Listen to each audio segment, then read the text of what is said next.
একটি ছোট সুন্দর গ্রাম, যেখানে চারদিকে সবুজ ধানক্ষেত আর শান্ত পরিবেশ।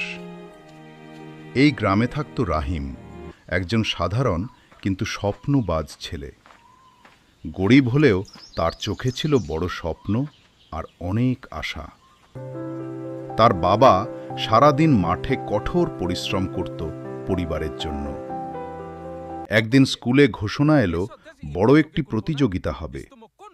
প্রতিযোগিতায় বিজয়ী পাবে 10,000 টাকা পুরস্কার। রাহিমের চোখে স্বপ্ন জ্বলে উঠল। সে মনে মনে ঠিক করল সে জিতবে। কিন্তু সমস্যা ছিল, তার কাছে বই কেনার টাকাও ছিল না। তার বন্ধু মিম এটা বুঝতে পেরে নিজের বই তাকে দিয়ে দিল। রাহিম রাত দিন পড়াশোনা শুরু করল, কষ্ট করেও সে থামল না।